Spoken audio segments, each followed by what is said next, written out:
네, 우리 성도님들 인사 올리겠습니다. 안녕하세요. 네, 반갑습니다. 오늘 6월 11일 주일이네요. 2023년도가 벌써 이제 딱 중간 쯤에 이제 도달해 있습니다. 시간이 참 빨리 갑니다. 벌써 이제 한 해 절반이 다 되고 있고요. 또 올 한 해 벌써 한 절반쯤밖에 안 지났는데도 불구하고 참 많은 또 일들이 우리 가운데도 또 일어나고, 또 이런 어떤 시간의 흐름에 따라서 우리의 생명, 우리의 어떤 삶과 관련된 여러 경험들도 또 기간 안에 많이들 이렇게 보게 되는 것 같습니다. 아이들이 태어나기도 하고, 또 누구는 결혼도 하고, 또 등등등. 또 어떤 또 어르신들은 또 먼저 또 주님께로 가시고, 이런 시간 가운데에서 계속 우리가 이런 삶을 또 살아가고, 또 삶을 경험하고 있습니다.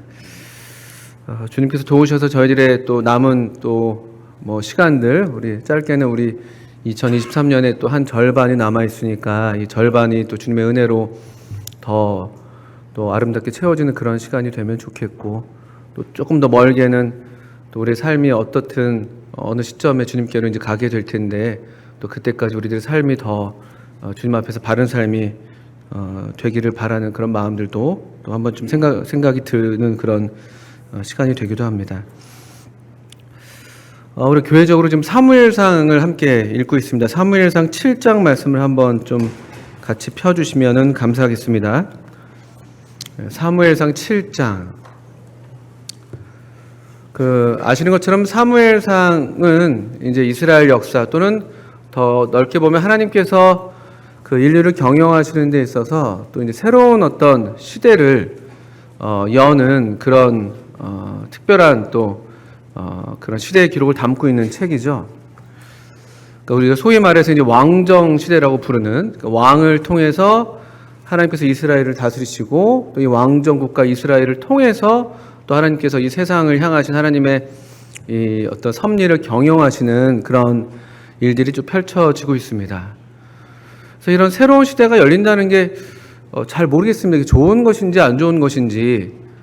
우리가 알기로는, 우리가 지금 이 사무엘상을 읽어 오셔서 아시겠습니다만, 사실 이스라엘 백성이 왕을 이렇게 원하게 된 것, 또 왕을 그래서 그들이 왕을 갖게 된 것이 그렇게 좋은 일은 아닌 것처럼 보이거든요. 이게 이제 하나님께서 기뻐하시는 일이 아니다, 이렇게 이제 우리가 잘 이렇게 알고 있는데, 또 그러면서 또 동시에 이런 어떤 그 좋지 않은 일이죠. 하나님 편에서 보실 땐 또 우리가 하나님께 온전히 순종하지 못한 그런 모습일 수도 있을 텐데, 또 그러면서도 또 하나님은 하나님의 어떤 그 세계를 또 역사를 경영하시는 계획 가운데 또 이와 같은 시대를 또 허락하셔서 또 하나님의 어떤 경영을 계속 이끌어 가시는 그런 것들도 보게 될 땐 참 이게 그대로 그냥 우리의 어떤 삶의 이런 어떤 모습을 담아내는 그런 장이 아닌가 싶은 게, 어떤 때 우리가 볼 때는 이것이 참 좋지 않은 것처럼 보이는 어떤 그런 사건, 그런 시간들, 또 명명백백하게 실제로 그것이 어떤 우리의 실패일 수 있고 불순종일 수도 있고, 이제 그런 일들을 우리가 많이 어떤 그런 경험들을 우리 삶에서 겪기 마련입니다. 또 근데 그래서 우리가 또 근데 그렇다고 그것이 끝인가, 또 그래서 우리가 이제 여기서 이제 소망이 없는 것인가, 그렇게 꼭 얘기할 수 없는 것은, 또 우리가 사무엘상을 읽어 보시는 것처럼 이런 중에서도 하나님께서는 하나님의 최선을 다하시고 실패 없는 하나님의 어떤 역사를 계속 경영해 가시기 때문에 이것이 그대로 우리 삶에서도 동일한 이해를 가질 수 있는 그런 것이 되지 않겠나 생각이 드는 것이죠. 좋지 않아 보이는 그런 순간에도 하나님께서 또 우리 가운데 선을 이루실 그런 또 분명한 능력과 뜻과 의지가 있으시겠고, 또 반면에 우리에겐 참 복되고 행복한 그런 순간처럼 여겨지는데에도 또 그러나 그 뒤로는 또 어떤 또 우리가 알지 못하는, 우리가 채 간파하지 못한 또 우리 삶의 어떤 어두운 면들이 또 드리워져 있을 수도 있는 것이죠. 그런 것들을 좀 생각을 하게 됩니다. 사무엘상 7장을 함께 펴셨는데요. 우리 7장 1절부터 9절까지 먼저 한번 좀 읽어보도록 하겠습니다. 사무엘상 7장 1절부터 9절 한번 제가 사신 줄 알고 제가 한번 읽어보겠습니다. 기럇 여아림 사람들이 와서 여호와의 궤를 옮겨 산에 사는 아비나답의 집에 들여놓고 그의 아들 엘리야사를 거룩하게 구별하여 여호와의 궤를 지키게 하였더니 궤가 기럇 여아림에 들어간 날부터 20년 동안 오래 있은지라 이스라엘 온 족속이 여호와를 사모하니라. 사무엘이 이스라엘 온 족속에게 말하여 이르되 만일 너희가 전심으로 여호와께 돌아오려거든 이방 신들과 아스다롯을 너희 중에서 제거하고 너희 마음을 여호와께로 향하여 그만을 섬기라. 그리하면 너희를 블레셋 사람의 손에서 건져내시리라. 이에 이스라엘 자손이 바알들과 아스다롯을 제거하고 여호와만 섬기니라. 사무엘이 이르되 5절입니다. 온 이스라엘은 미스바로 모이라. 내가 너희를 위하여 여호와께 기도하리라 하매 그들이 미스바에 모여 물을 길어 여호와 앞에 붓고 그날 종일 금식하고 거기에서 이르되 우리가 여호와께 범죄하였나이다 하니라. 사무엘이 미스바에서 이스라엘 자손을 다스리니라. 이스라엘 자손이 미스바에 모였다 함을 블레셋 사람들이 듣고 그들의 방백들이 이스라엘을 치러 올라온지라. 이스라엘 자손들이 듣고 블레셋 사람들을 두려워하여 이스라엘 자손이 사무엘에게 이르되 당신은 우리를 위하여 우리 하나님 여호와께 쉬지 말고 부르짖어 우리를 블레셋 사람들의 손에서 구원하시게 하소서 하니 사무엘이 젖 먹는 어린 양 하나를 가져다가 온전한 번제를 여호와께 드리고 이스라엘을 위하여 여호와께 부르짖음에 여호와께서 응답하셨더라. 9절까지를 먼저 좀 읽었습니다. 이 새로운 시대가 이제 개막되는 열리는 그런 기록을 이제 사무엘서가 이제 담고 있는데요. 잘 아시는 것처럼 이 사무엘상은 그 한 여인의 기도로 시작이 되는 것을 다 아시겠습니다. 우리 한나의 기도. 지난주에 또 우리 형제님을 통해서 우리가 참 귀한 교훈을 배웠었는데요. 한나의 기도를 통해서 이 새로운 시대의 어떤 서막이 열렸던 것을 우리가 볼 수 있었습니다. 그리고 여기 우리가 이제 7장에 사실 한나가 기도로 얻은 그 아들, 민족을 위해서 또 드려졌던, 또 하나님을 위해서 드려졌던 그 아들 사무엘이 또 전면에 등장하는 것을 보게 됐는데 사실 이것은 좀 특별한 그런 시점입니다. 왜냐하면은 사무엘의 이야기가 우리가 잘 아시는 것처럼 사무엘상 3장까지 이어져 왔었습니다. 어린 사무엘의 그 아름다운 이야기. 근데 4장과 5장과 6장에 사무엘의 이야기가 중간에 이제 끊깁니다. 그리고 잘 아시는 것처럼 여러분 읽으신 것처럼 이스라엘의 언약궤 이야기가 이 중간에 지금 들어가 있죠. 이스라엘이 블레셋과 전쟁을 하게 되면서 계속 패배하니까 언약궤를 가져다 놓으면 우리가 승리할 수 있겠다라고 생각해서 언약궤를 전장에 가지고 갑니다. 4장에 나오는 이야기죠. 그런데 이 4장에서 결국 이 언약궤를 갖다 놓았음에도 불구하고 전쟁에 패배하게 되고 언약궤를 빼앗기는 또 엘리의 두 아들 홈니와 빈나사도 죽임을 당하는 그런 기록이 4장에 나오죠. 그 4장 끝부분에는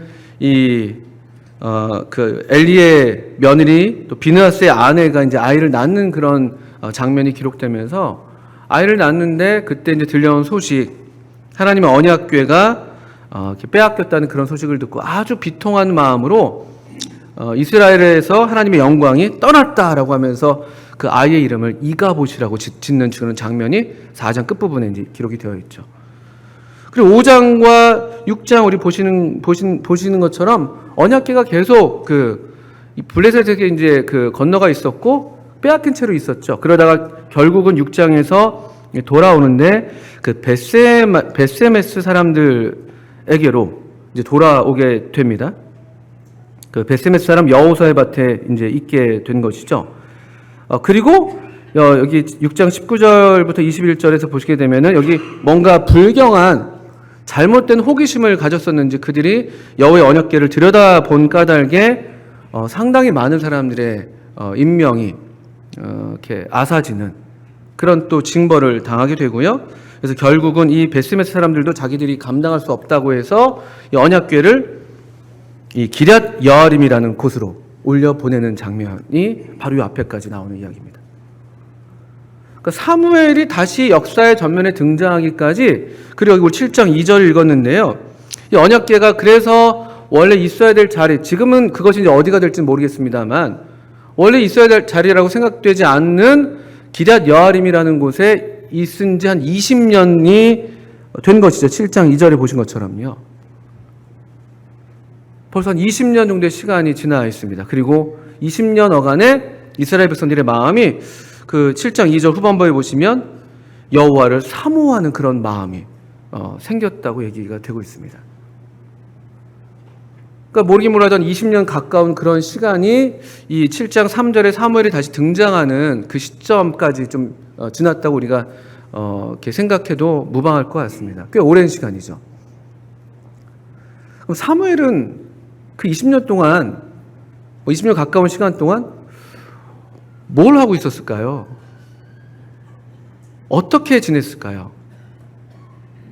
그 3장 끝부분에 사무엘이 그 어린 시절이 이제 마감되는 그런 장면으로 끝나는 것들을 우리가 한번 좀 보게 되면 어떤 힌트를 얻을 수가 있을 것 같은데요.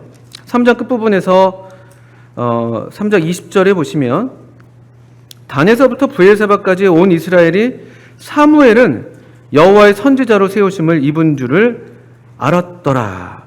여호와께서 실로에서 다시 나타나시되 여호와께서 실로에서 여호와의 말씀으로 사무엘에게 자기를 나타내시니라. 사무엘의 말이 온 이스라엘에게 전파되니라. 이 좀 우리가 다 알 수 없는 이 시간 속에서 어쩌면 사무엘은 이 3장 후반부의 말씀을 좀 우리가 근거 삼아서 짐작컨대 그의 어떤 영향력이 아주 두드러지게 보이지 않았다 할지라도 여전히 이런 말씀 사역에 좀 충실한 삶을 살지 않았겠는가, 이렇게 우리가 좀 짐작해 볼 수 있을 것 같습니다.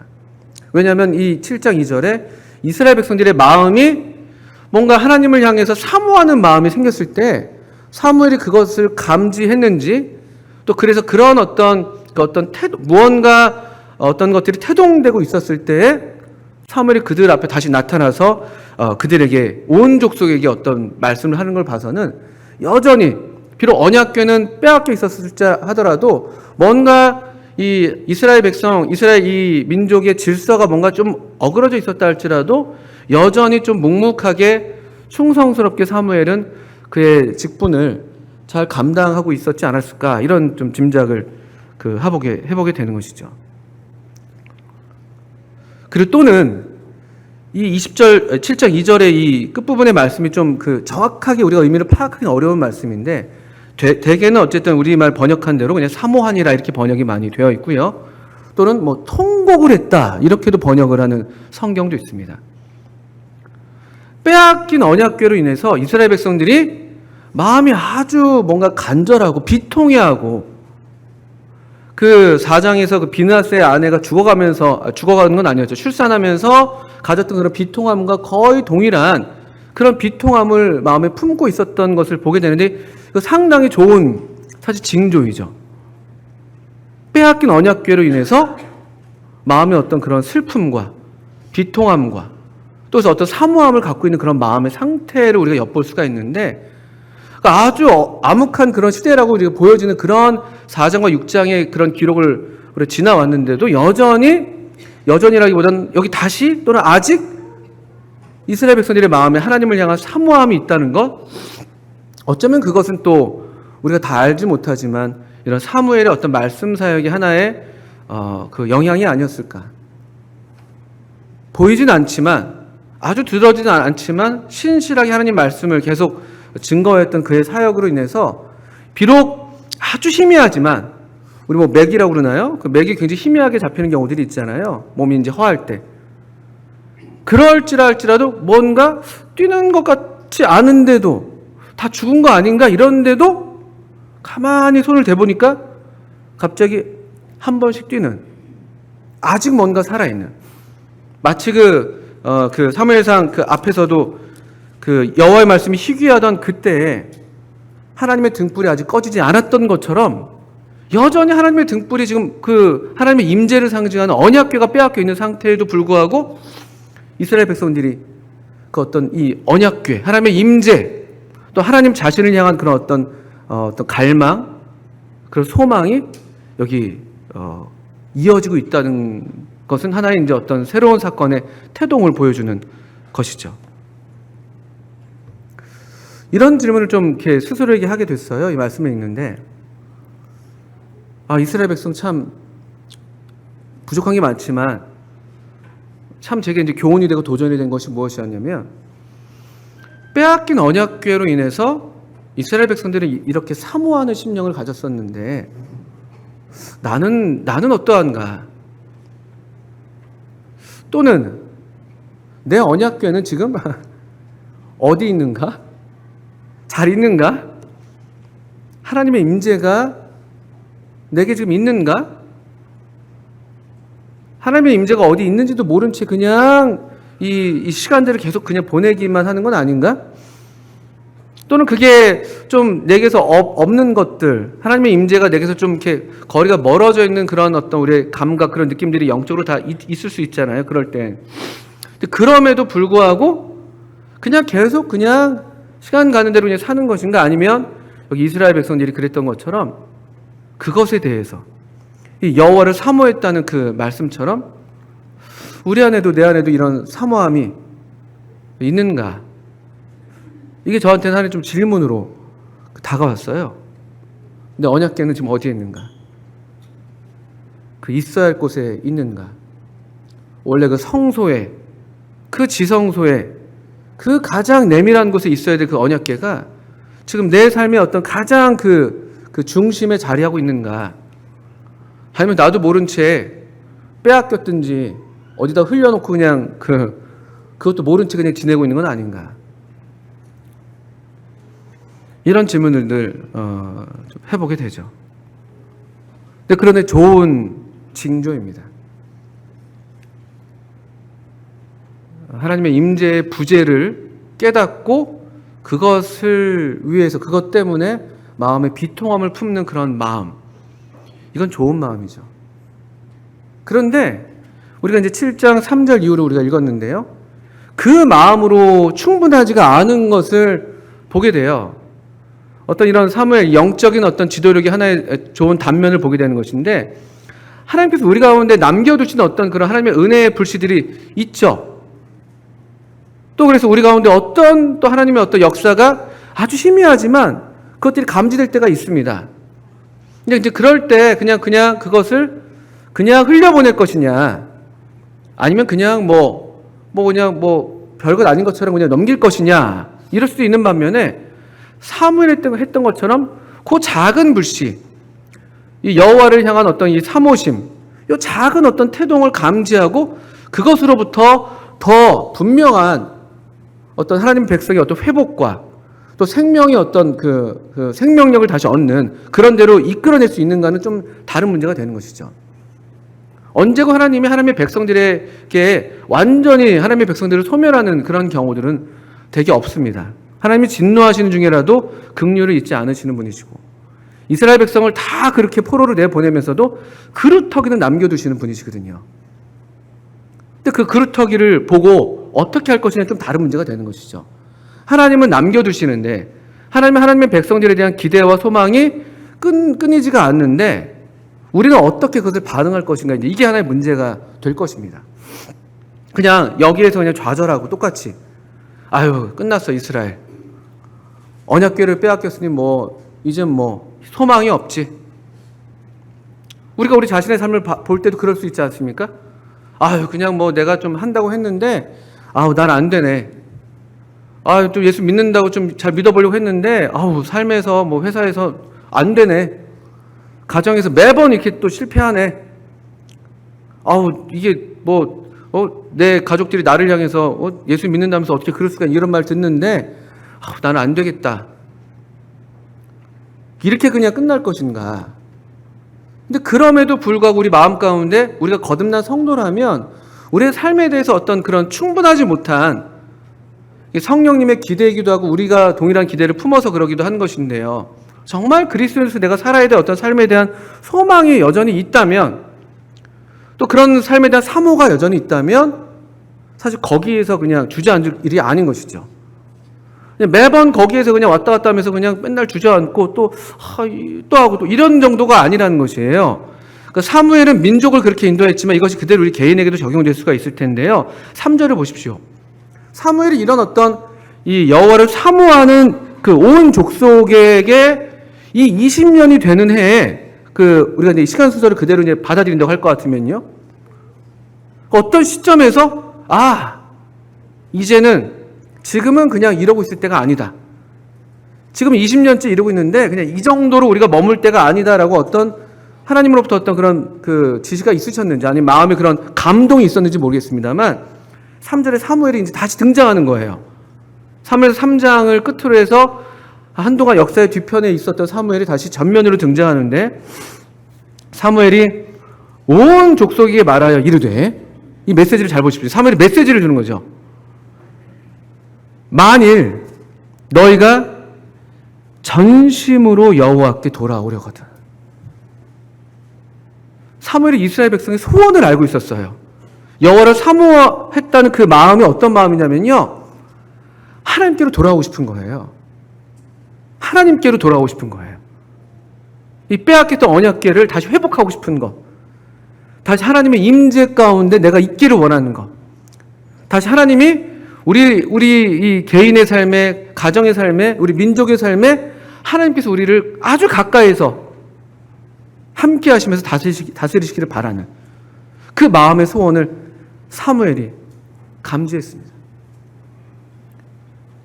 너희가 만일 진심으로, 전심으로 여호와께 돌아오려거든. 하나님께 돌아오고 싶은 마음. 이거 우리 모든 성도들에게 다 있는, 모든 주의 백성들에게 다 있는 마음이라고 저는 믿습니다. 우리가 이 하나님의 임재를 잃어버리고서도 이런 사모가 없고 돌아오고 싶은 마음이, 또 이것을 회복하고 싶은 마음이 없다면 우리 삶에 커다란 하나의 그 문제를 나타내는 사인이 될 수가 있어요. 성령님이 우리 안에 정말 계신 것인가? 성령님은 시기하시기까지 우리를 사모하시는 분이시라고 말씀하고 있는데, 이런 성령님의 어떤 열망이 우리 가운데서 완전히 꺼져 있다? 완전히 그것이 이제 죽어 있다?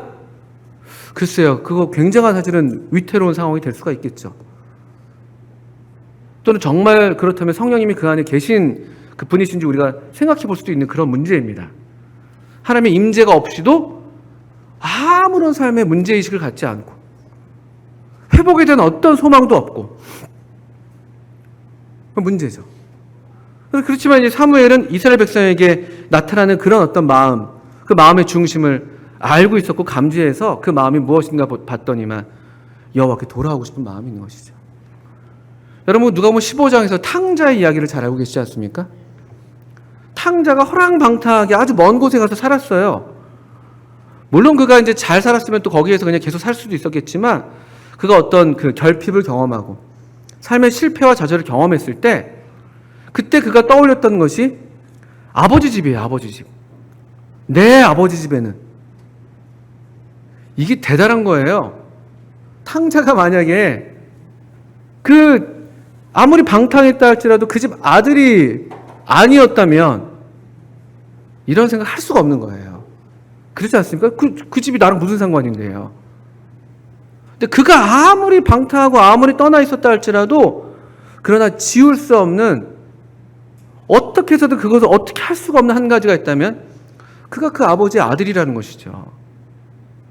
아버지를 떠올리게 되는 게 이게 정상적인, 그래서 하나님의 자녀들의 반응이 되는 것이죠. 우리 인생에서 어떤 일들을 만나게 될 때 그냥 거기에서 그냥 무너져 있는 게 아니라, 무너질 때도 있죠. 근데 거기서 다시 일어날 수 있는, 이 탕자가 다시 일어나서 아버지께로 돌아왔던 것처럼 아버지를 기억하고. 근데 이런 심령이 이스라엘 백성들에게 있었던 것인데, 사무엘은 거기에다 이제 그 아주 힘을 돋우는, 그래서 실제로 그 일이 일어나게끔 하는, 좋은 마음으로는 충분하지가 않으니까. 그렇잖아요. 우리가 뭐 이런 마음도 우리가 한두 번 품어봤습니까? 그 마음 물론 귀한 마음인데 그걸로는 충분하지가 않은 걸 사무엘은 잘 알고 있었어요. 그냥 삶의 현재 상태를 유지하면서 좋은 마음을 갖는 것만으로는 충분하지 않다는 것을 사무엘이 알고 있었습니다. 그래서 3절에서 너희가 정말 전심으로 여호와께 돌아오려거든, 그것이 그들의 마음이니까. 그럴 때 두 가지를 제시하는 것이죠. 무엇이고, 첫째는 소극적인 것인데요, 이방신들과 아수다롯을 너희 중에서 제거하고. 그 이방신들 뒤에 보면은 그 4절에서 그 말씀에 대한 반응으로 그들이 바알들을 제거했다고 되어 있는데, 이 바알신, 블레셋 또는 가나안의 주신이었던 이 바알, 남성신입니다. 남성신. 비를 관장하기도 하고 뭐 농경신이라고 알려져 있죠. 바알들, 이방신들, 그리고 아스타롯, 여자신입니다. 여신. 날개를 달고 있고 사람의 모양인데 발은 또 새의 모양을 하고 있는, 보통 풍요를 관장하는 가나안의 여신, 3여신이 있는데 그 중에 한 신으로 보통 알려져 있습니다. 이걸 먼저 제거해버리라고 하고 있는 것이에요. 그러니까 그 이스라엘 백성에 처해 있었던, 살고 있었던 그냥 그 시대, 그 지역의 전형적인 삶의 방식이에요. 모든 가나안 주민들, 블레셋 사람들을 비롯한 모든 가나안 족속들은요, 바알들과 또 이방신들과 아스타를 섬기는 것이 하나도 이상한 일이 아니었어요. 그들의 삶의 방식이에요. 농사 지어야 되니까, 농경 사회니까 비를 주고 뭐 해를 주고 또 풍요를, 어떤 열매를, 결실을 보장하는 그런 신들을 잘 섬겨가지고 잘 먹고 살아야 되니까. 근데 그것을 제거하라는 것이에요. 이건 사실 대단히 반문화적인, 반시대적인 명령입니다. 이게 그냥 뭐 가정 안에서 그냥 조그만 우상 세우고 이런 문제가 아니에요. 그냥 그 시대 정신이에요. 시대 정신. 그 시대와 그 지역, 우리가 살고 있는 그 삶의 어떤 그냥 환경에 대해서, 삶의 어떤 이런 배경에 대해서 다른 삶을 선택하라는 아주 강력한 메시지가 되는 거예요. 근데 우리가 하나님의 임재를 다시 회복하고 싶다면 이 삶의 방식, 이 문화에 대해서, 우리 어떤 많은 사람이 살아가는 이 문화에 대해서 우리가 다른 길을 택해야 된다는 것이 성경의 분명한 말씀입니다. 이 두 가지가 병행할 수가 없어요. 이 그냥 똑같은 삶의 방식을 취하면서 하나님의 임재를, 언약궤를, 하나님이 함께하는 삶을 우리가 누릴 수가 없습니다. 결단을 촉구하는 것이죠. 한 번의 결단으로 될 일도 아니겠죠. 한번 여기 이스라엘 백성이 버렸다 할지라도 얼마든지 또 들어오기 마련이니까. 옆집에서 또 갖다 줄 텐데요. 옆집 사람이 또 그렇게 하고 있는 거 볼 텐데요. 바알을 섬겨야 되는 것처럼, 아스타롯을 섬겨야 되는 것처럼, 우리를 둘러싼 삶의 이 문화와 분위기가 그런 것이니까요. 근데 이제까지 그들이 계속 그냥 이 문화에 젖어서 아무런 문제의식을 갖지 않고 살고 있었다면은 이제 여기에 대해서 지금 사무엘이 문제를 제기하는 것이에요. 버려라. 이것을 같이 갖고서는 하나님의 임재를 회복할 수가 없다는 것이죠. 먼저는 항상 버리는 것이 우선입니다. 그래서 왜냐하면 이미 우리 안에 너무 많은, 제 안에, 제 삶에 너무 많은 이런 이방의 것들이 너무 많이 들어와 있으니까 항상 새로운 출발을 위해서는요, 버리든지 묻든지, 항상 그랬습니다. 하나님의 백성들의 삶의 여정을 보면 이삭이 그랬고, 그 이방 금고리 같은 거 다 묻고, 아내를 묻고 또 세계를 떠나고 하나님의 사람들이 항상 그런 식의 삶을 살아왔어요. 또 계속 그렇게 버렸다는 의미는 계속 그것들이 들어왔다는 의미예요. 너나 할 것 없이 다 우리가 그런 일들을 겪는 것이죠. 잘 살다가도 또 어느 순간에 슬며시 우리도 모르는 사이에 들어와 있는 거예요. 또 자리 잡고 있는 거예요. 잘 우리가 인지를 못하는 것이죠. 그게 그냥 문화니까. 그냥 모든 사람이 살아가는 삶의 방식이 되니까 별 문제의식을 갖지 않는 것이거든요. 이거 제거하라고, 너희 중에서 제거해라. 이게 사무엘의 메시지입니다. 그리고 적극적으로는 마음을 여호와께로 향하여 그만을 섬기라. 이거 대단히 적극적인, 우리 편에서 의지를 갖고, 물론 앞에 것도 버릴 것도 그런 것이지만 더 긍정적으로 적극적으로 우리가 그럼 향해야 될 것이 무엇이냐. 항상 소극적인 것만 갖고는 우리가 이게 명령이 유효하게 되지 않아요. 금방 또 다른 것이 또 차오니까요. 빈자리에는. 그래서 우리 복음서에서도 주님께서 말씀하실 때 청소를 열심히 했더니만, 악기를 다 내어 쫓았더니만 거기가 그냥 그대로 비어있으면은 더 심한 게 들어올 수 있는 거거든요. 잘 비었다면 거기에 바른 것을 채워야 되는 것이죠. 어둠을 내어 쫓았다면 빛을 가득 들이는 거예요. 우리가 자매님들 집안에서 이제 살림하시고 청소하실 때, 집에 청소하실 때 그냥 청소하십니까? 창문을 활짝 여는 거죠. 그 안에 있던 매캐한 공기가, 탁한 공기가 나가게 하고, 또 이렇게 시원하고 또 좋은 공기가 들어오게 하는, 환기가 되는, 또 햇빛이 들어오게 하고 막. 우리 삶에서 이런 경험들이 작게나마 있지 않습니까? 그런 이치예요. 그래서 우리의 마음을 여호와께로 향하여, 이 마음을, 우리의 시선을 하나님께로 향하는 거예요. 의지를 갖고요. 그냥 되는 게 아니에요. 자동적으로 되는 일이 아니란 말씀이에요. 이 명령을 준다는 것은 의지를 갖고 그들이 해야 될 일이라는 거예요. 그리고 그동안에 이런 습관이 안 돼 있었을 거예요. 20년 동안. 습관을 들여야 될 일이에요. 그냥 문화 속에서, 시대 속에서 그냥 살아가는 게 우리 삶의 그냥 그냥 방식이었다면은, 그것과 다른 삶을 살려면요, 더 큰 힘이 필요한 거거든요. 버릴 때도 더 큰 힘이 필요하고, 살 때는 별로 안 힘들잖아요. 배달해서 오고 집에 쟁여놓으면 되니까. 근데 버릴 때는 보통 힘이 필요한 게 아니지 않습니까? 우리 자매님들 당근 하시나요? 당근? 그 버리는 게 보통 일이 아니에요. 뭐가 있는지 알아야지 그 버리기도 하고요. 처분하기도 하고. 쟁여만 놓다가는 뭐가 있는지도 모르니까요. 계속 그냥 쌓여서 뭔지 모르게 우리 삶이 뭔가 불안정한 느낌이 되고. 우리가 그냥 우리의 작은 일상에서도 그런 비슷한 경험들을 하는 거예요. 근데 이것들을 정돈하고 또 뭔가 새로운 어떤 삶의 시작을 하려면요, 상당한 의지와 노력이 필요한 것이죠. 마음을 여호와께로 향해야 됩니다. 지금 6월 들어서 우리 그 예배 시간에 이제 여기 그 화면을 이렇게 좀 바꿔놨습니다. 그리고 우리 예배를 오프닝 인도하시는 형제님께서도 그런 멘트들을 지금 하고 계시는데요. 그 작은 일은 이런 거예요. 마음을 향해야 되는 거예요. 여호와께로. 예배 시간에 막 급하게 와가지고, 물론 뭐 사정 때문에 급하게 올 때도 있죠. 저도 그럴 때도 있습니다. 근데 할 수만 있으면 우리가 의지를 갖고 최선을 다해서 우리의 마음의 시선을 주님께로 향하도록 하는 게 잘하는 거예요. 그렇게 안 해서 그렇게 안 하고 예배가 잘 되기가 쉽지 않습니다. 최선을 다해서 준비해도 이게 잘 드려질까 말까 하는 게 이 하나님과 관련된 거거든요. 왜냐면 우리의 어떤 수준과 너무 차이가 나는 그런 어떤 이 영적인 그 경험이고 영적인 세계에 우리가 들어오는 것이기 때문에 작게라도 그런 것들이에요. 그런 것들. 저도 거기에서 계속 지금 이제 도전을 받고 있는 것인데요. 토요일날 저녁 같을 때 우리 옛날에 이런 말씀 많이 들었잖아요. 토요일날 저녁에 주일을 위해서 좀 삼가는, 여러 모양으로 삼가는, 좀 일찍 잠자리에 든다든지, 또는 말씀을 좀 더 묵상한다든지, 너무 늦게 자지 않도록 한다든지. 저 옛날에 그런 말씀도 많이 들었던 것 같아요. 일부러라도. 그리고 한 주의 생활이 주일 예배를 위한 그런 준비가 되는 삶을 살아라.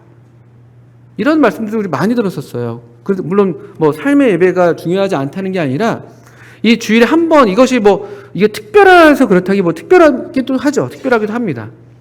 근데 이것도 우리가 잘 못하는데 어떻게 삶의 예배를 그거 안 되는 거예요, 사실은요. 우리가 그렇게 잘 영적인 그런 존재가 되지 못해요. 가만두면 우리가 더 쇠퇴하고 타락하기가 더 쉽죠. 그러니까 이게 하나의 의지를 갖고, 이게 하나님께서 우리를 위해서 주신 하나의 예식이라고 여러 번 말씀을 드리지 않습니까? 이 주일 만찬이라도 있으니까 우리가 그나마 또 한번 우리 자신을 돌아보기도 하고, 또 하나님과의 또 친밀한 관계를 더 사모하게 되기도 하고, 또 여기서 또 우리가 또 하나님으로부터 오는 신령한 것들을 누리게 되고, 회복이 일어나고, 이런 것이거든요. 여기 마음을 여호와께로 향하여 그만을 섬겨라. 그리하면 너희를 블레셋 사람의 손에서 건져내시리라. 이렇게 아주 강력한 메시지로 요 하나님의 타이밍에, 이게 이때였어야 됐던 것 같아요. 그 전에 했더라면 아마 이스라엘 백성들이 먹히지 않았을 거예요. 별로 이런 마음의 사모가 별로 없었다면은. 근데 여기 이스라엘 백성들도 여호와를 사모하는 그 마음이 이렇게 꿈틀꿈틀 대고 있고, 또 그것을 감지한 하나님의 사람 사무엘이 이제 이들로 정말 새롭게 하나님의 은혜를 회복의 은혜를 구할 그런 때가 왔다고 느꼈던 것 같아요. 우리는 지금 저와 여러분은 어떤 지금 시점을 지나고 있는지 모르겠어요. 여전히 여호와의 언약궤를 잃어버린 채 지내고 있는 20년 그 어간의 한가운데 있는 것인지, 아니면 우리의 마음도 이거 이제는 안 되는데, 이렇게는 안 되는데, 뭔가 내 삶에 더 변화가 필요한데, 뭔가 우리 교회에 더 변화가 필요한데, 뭔가 더 하나님의 임재가 더 필요한데, 하나님과의 친교를 누린 지가 너무 좀 됐는데, 이거 이대로는 더 이상 안 되겠는데 라는 그런 어떤 그 포인트에 와 있는지. 그렇다면 이 말씀이 오늘날 우리에게도, 저와 여러분에게도 유효한 말씀이 되겠죠. 이 말씀에 우리도 아마 이스라엘 백성이 그랬던 것처럼 반응할 수 있을 거예요. 이스라엘 백성들이 이렇게 하거든요. 말씀이 증거됐는데, 하나님의 말씀이 주어졌는데 거기에 모두가 다 순종하고 반응하는 게 아니에요. 이게 순종할 수 있는 것도 하나님의 은혜인 것이죠, 사실은요.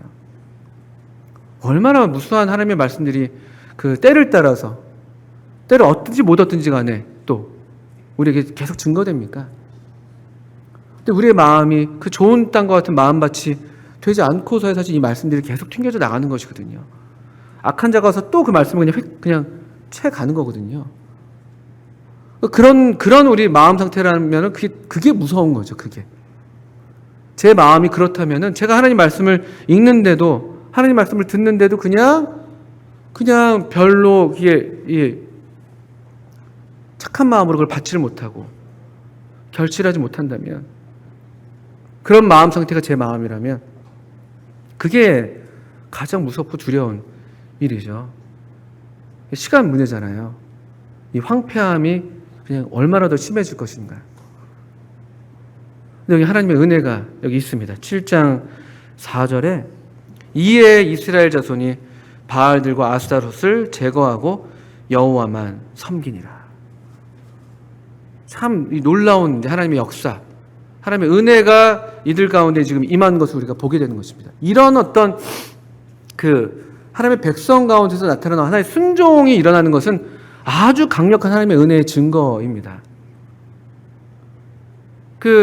바나바가 안디옥 교회를 가서 하나님의 은혜를 보고 기뻐했다라고 말할 땐 아마도 이런 것들이 포함됐을 거예요. 데살로니가 성도들도 그랬던 것처럼 하나님의 말씀을, 종들이 전해준 하나님의 말씀을 사람의 말로 받지 않는 거죠. 하나님의 말씀으로 받고, 그래서 우상을 버리고 사시고 참되신 하나님을 섬기게 되는 그런 어떤 순종과 그런 변화들이 이 안디옥 교회에도, 데살로니가 교회도 있었을 것이라는 것이죠. 그게 하나님의 은혜의 하나의 표징입니다. 하나님이 이들 가운데 은혜를 부어주시는 것이죠. 그리고 7장 5절을 보시게 되면 아주 담대한 사무엘의 선언이 여기 나와 있는 것이 우리의 큰 도전이 됩니다. 사무엘이 이 온 이스라엘을 이 하나님의 은혜 가운데 새롭게 회복하고 있는 하나님의 이 백성들을 이제 미스바라는 곳으로 다 데리고 갑니다. 그래서 미스바 성회, 이런 말씀 들어보셨는지 모르겠습니다만, 미스바에서 커다란 이제 이 어떤 군중, 우리 민중 대회를 이제 여는 것이죠. 광화문 집회를 하는 것처럼요. 미스바에 다 모이게 한 겁니다. 그리고 다른 거 안 해요. 하나 선언합니다. 7장 5절 보시면 사무엘이 이르되 온 이스라엘은 미스바로 모이라. 내가 너희를 위하여 여호와께 기도하리라. 내가 너희를 위하여 여호와께 기도하리라. 이게 하나님의 사람의 선언입니다. 이게 일종의 공약 같은 거죠. 온 백성 앞에서 다른 공약 없어요. 오늘날 정치인들이 남발하는 그런 이런저런 공약 없습니다. 하나님의 백성을 인도할 참된 하나님의 이 사람의 해야 될 공약이기도 하고, 정말 그가 해야지만 할 일이 무엇인가 한 가지가 있다면 바로 이것이 되겠죠. 내가 너희를 위하여 여호와께 기도하리라. 이 말씀이 저한테 대단한 도전입니다.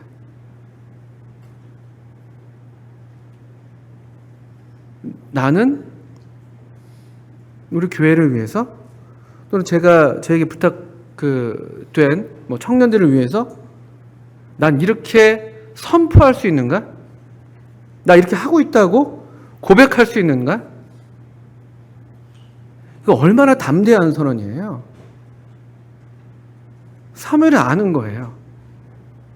하나님의 사람의 할 일은 하나님의 백성을 위해서 기도하는 것이다. 이게 가장 강력한 하나님의 백성을 위한 그 유익을 끼치는 가장 커다란, 얼마나 놀랍습니까? 이 기도하는 사무엘의 영향력이 얼마나 큰지 여러분 뒤에서 좀 더 보시게 되면요. 7장 13절을 보시면, 이에 블레셋 사람들이 굴복하여 다시는 이스라엘 지역 안에 들어오지 못하였으며 여호와의 손이 사무엘이 사는 날 동안에 블레셋 사람을 막으시매. 15절엔 사무엘이 사는 날 동안에 이스라엘을 다스렸으되. 또 14절 그 사이에 있는 거 보면요, 이 사무엘이 사는 날 동안에 또 이스라엘이 어땠는가?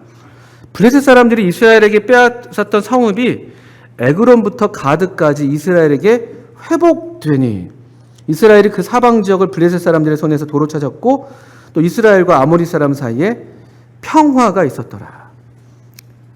여기 한 사람 사무엘이 사는 날 동안에 이스라엘 백성에게 끼친 이 유익을 보십시오. 여기 13절에서는 이 사무엘인 한 사람이 이스라엘 민족의 보호가 되고 방패가 되는 것이었어요.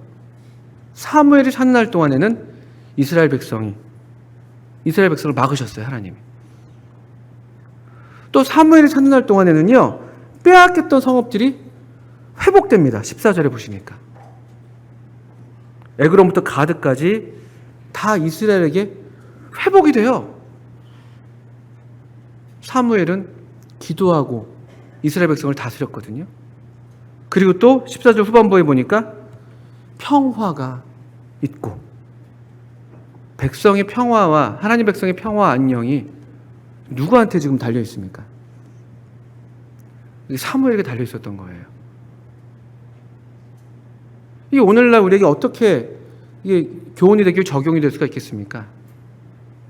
우리 중에 이런 하나님의 사람이 있기를 바라는, 또 이런 하나님의 사람이 있었다면 그것을 참 감사하고 또 계속해서 이런 사람이 있기를 바라는 그런 기도는 하나님이 참 기뻐하시는 기도가 그래서 될 것이에요. 우리 교회 가운데 인도자로 세우신 분들을 위해서 기도하실 때 우리 인도자들이, 우리 장로들과 일꾼들이 이 교회를 위해서 기도하는 일에 정말 전무하는, 말씀과 기도에 전무하는 그런 일꾼들이 되게 해주세요. 이런 기도 잘하시는 기도가 될 것입니다. 소극적으로는 그럴 수 있겠습니다. 더 적극적으로는요, 왜 이 사람이 다른 사람이어야 됩니까?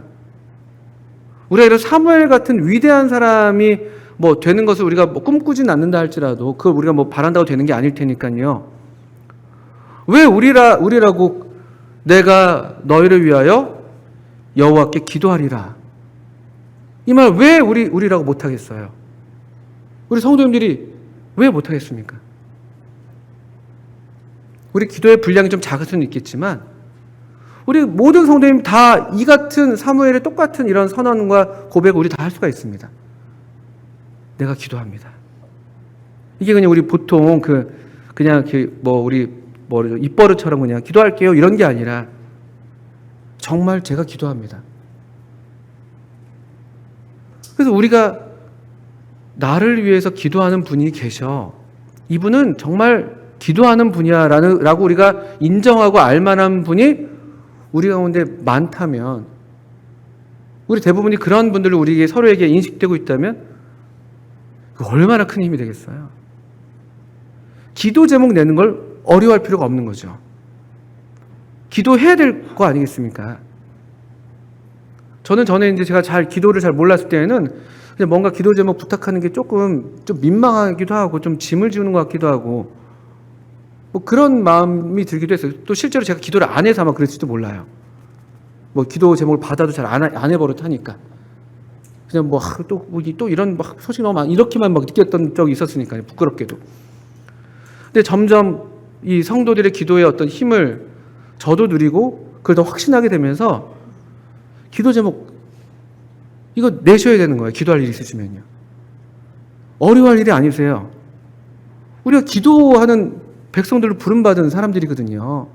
주님의 성전, 주님께서 성전, 우리가 지금 그런 비유적으로 주님의 성전이라고 말할 수가 있을 텐데요. 주님께서 성전을 가리켜서 내 집은 만민이 기도하는 집이다. 근데 기도하는 집으로 강도의 소굴로 만들어버리고 장사하는 자들이 다 그냥 막 뒤덮고 있고 하니까 주님이 아주 화를 내셨거든요. 기도가 우리 모든 성도님들의, 저와 여러분들의 특징으로 자리매김되어야 되는 것이죠.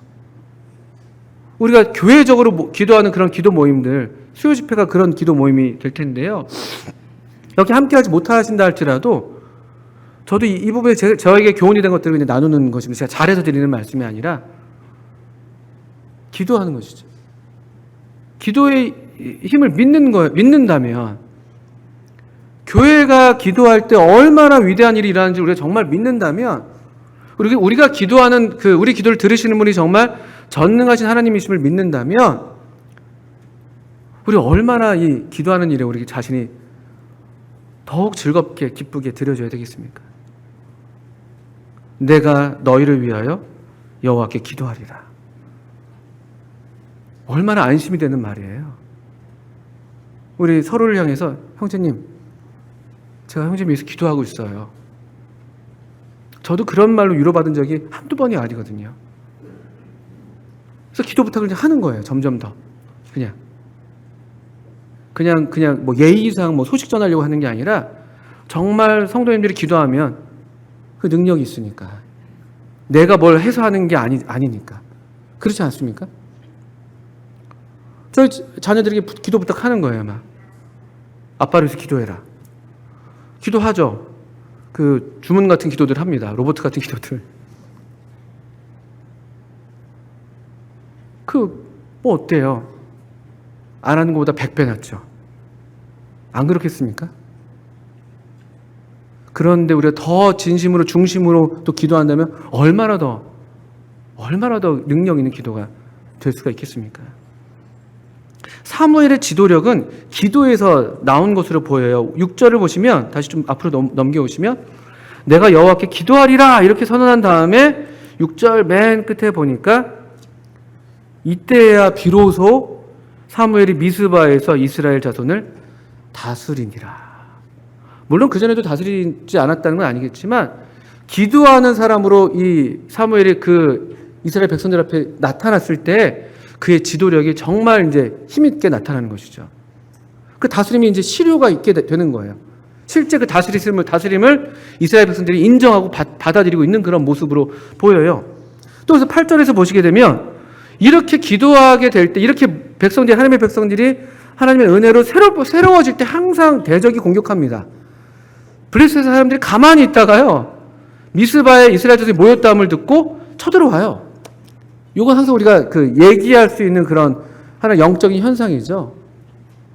여러 번 말씀드립니다만 우리에게 어떤 하나님의 은혜가 역사할 때 대적도 똑같이 역사해요. 그 은혜, 그 불꽃을 꺼트리려고요.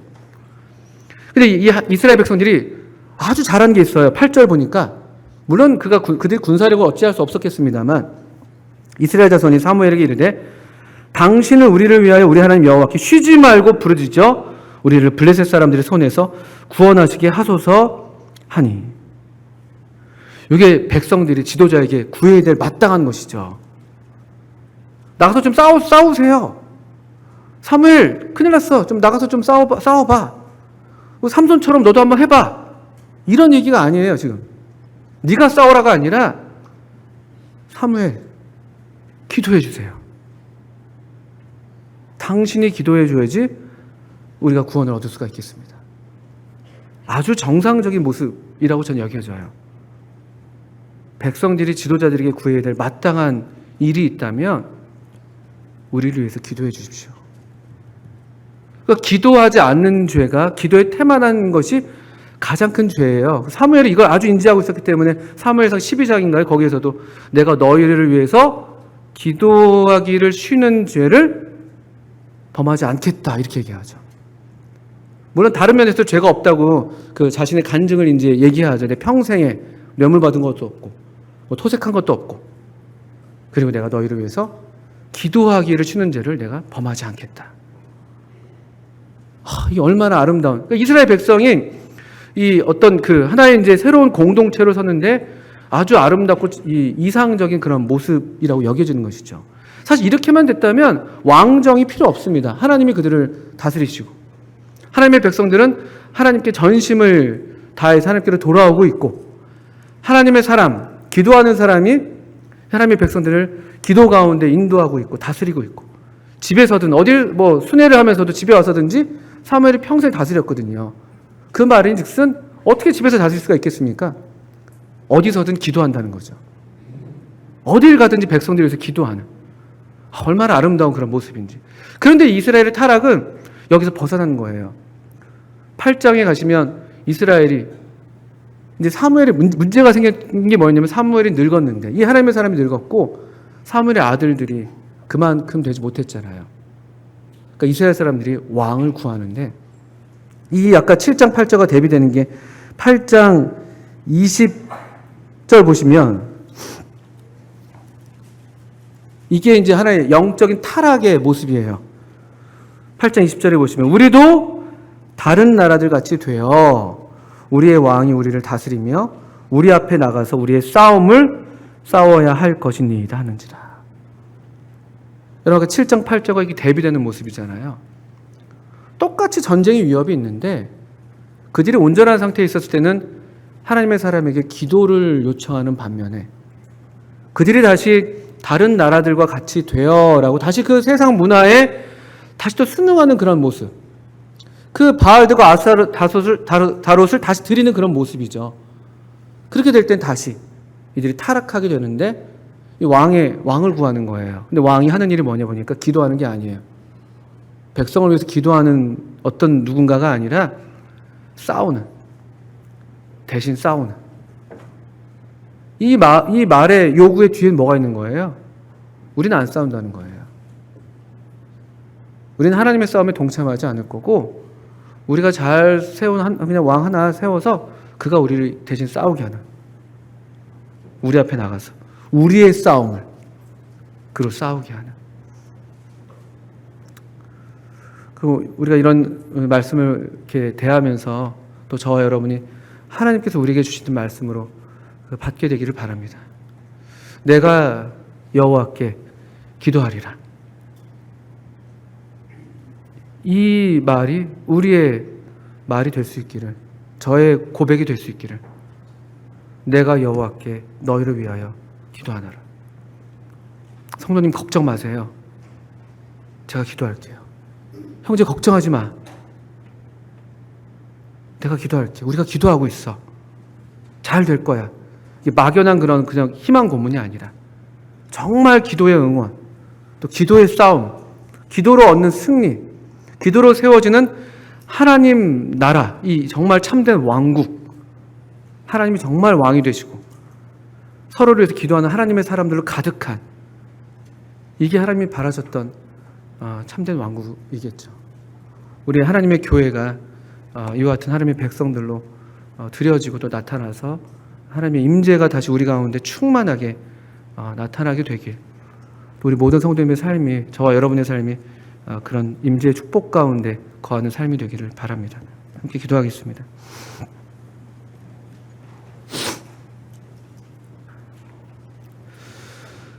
아버지 하나님, 때마다 또 때를 따라서 또 우리에게 주시는 말씀을 인해서 감사를 드립니다. 주님, 저로 이 말씀 앞에서 또 하나님을 믿는 믿음으로 또 성령님의 인도하심을 따라서 합당히 반응하고 순종하게 해주셔서 참 주님의 교회를 위해서 또 마땅히 구할 것을 구하는 그런 기도의 사람 되게 해주시기를 기도합니다. 또 우리 모든 성도님들이, 저와 모든 성도님들이 내가 너희를 위하여 여호와께 기도하리라 라고 고백하는 그런 저희 모두가 되게 해주시기를 간절히 기도합니다. 주님, 우리를 도와주세요. 예수님의 이름으로 하나님 아버지께 기도합니다. 아멘. 네, 감사합니다.